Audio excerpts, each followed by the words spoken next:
So today I'm going to be walking you guys through every single feature in SellerToolKit so you guys know how to get the most out of it. SellerToolKit is a crucial piece of software for Amazon sellers as it shows you everything which Amazon's dashboard leaves out. Your profit, your fees, what Amazon owes you, and so much more. And by the end of this tutorial, you'll know how to see your actual profit, how to claim reimbursements, how to keep on top of inventory, and when to restock. Let's get into it. So the first thing you need to do is head over to SellerToolKit and go and create an account and start your free trial. Once in, you'll then connect your Amazon API keys. This is how SellerToolKit gets its data from Amazon.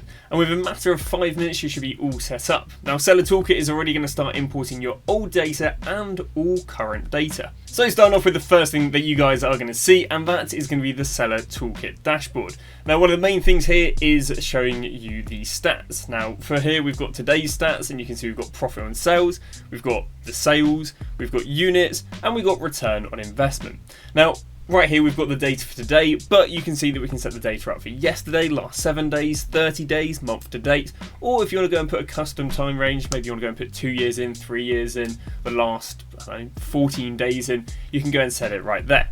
Now, if you're not a fan of this setup right here, well, SellerToolKit 2.0 has many ways of displaying your data. You've got the classic one, which was the one I had in SellerToolKit 1, but you can get them to display the data in charts.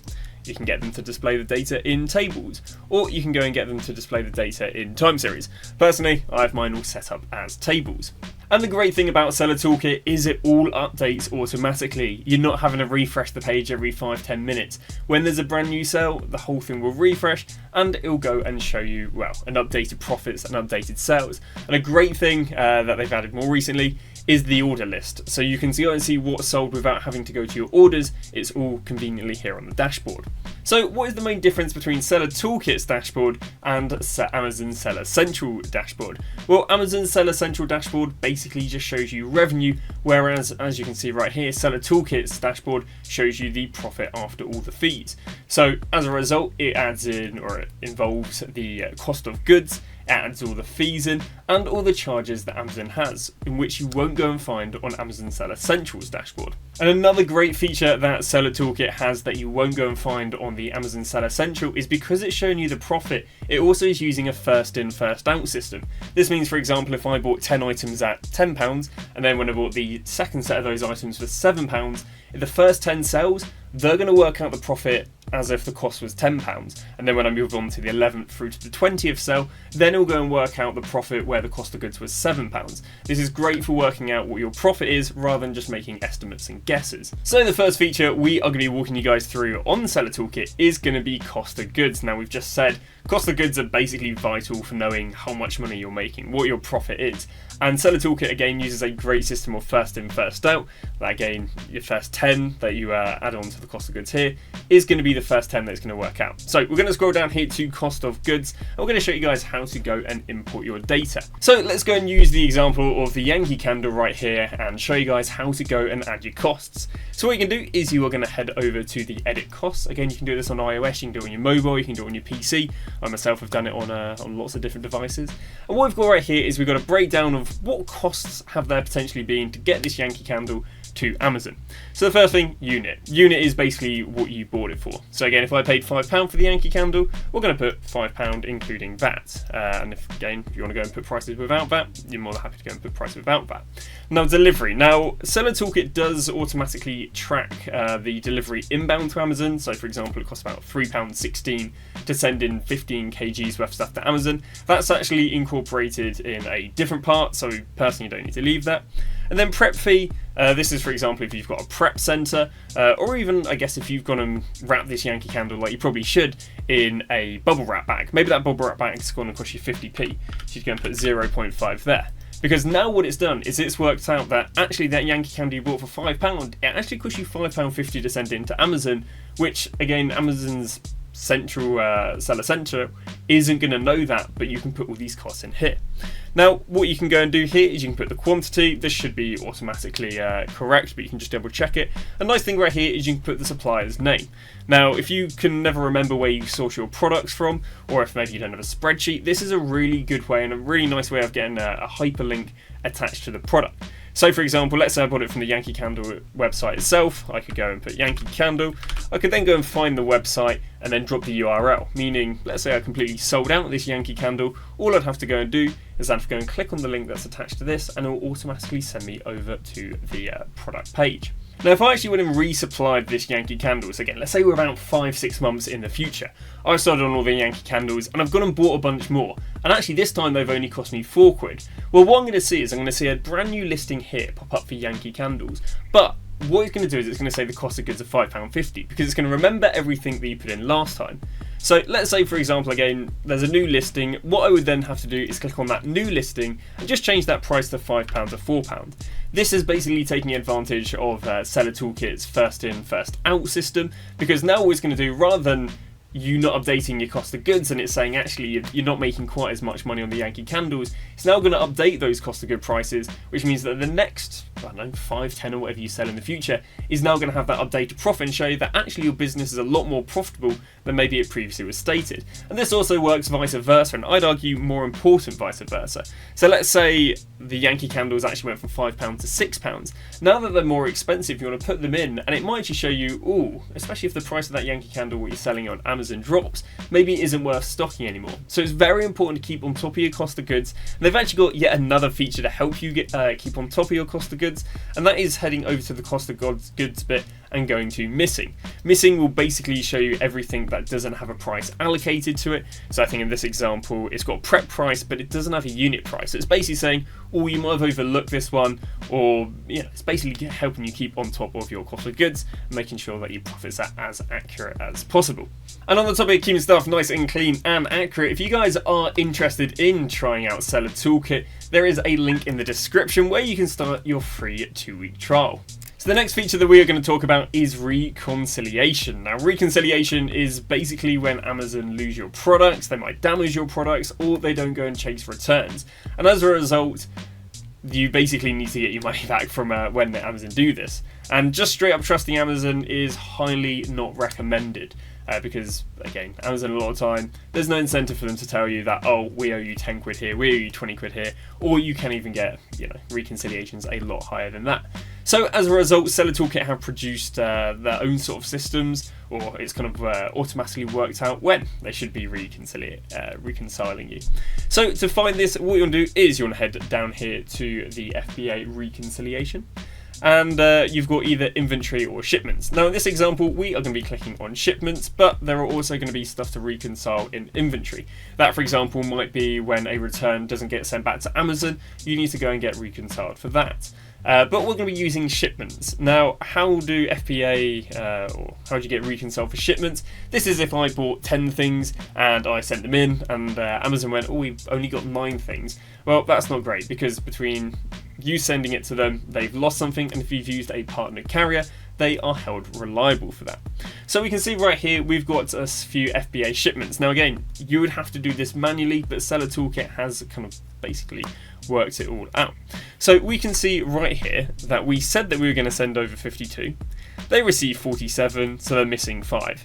And I mean, if we're talking 20, 30 quid items, that's 100 quid, 150 quid right there alone. And again, Amazon isn't telling you this, so you need to go and chase it up. Well, chasing it up is a extremely unfun process, I can tell you, from someone who's manually chased it up in the past. But luckily, SellerToolkit, what they do is they have a template that's pre-made, and of course, because you've synced up all your data to SellerToolkit, they basically fill out that template with all the important information, saving you a massive hassle. And you are going to go and open a case.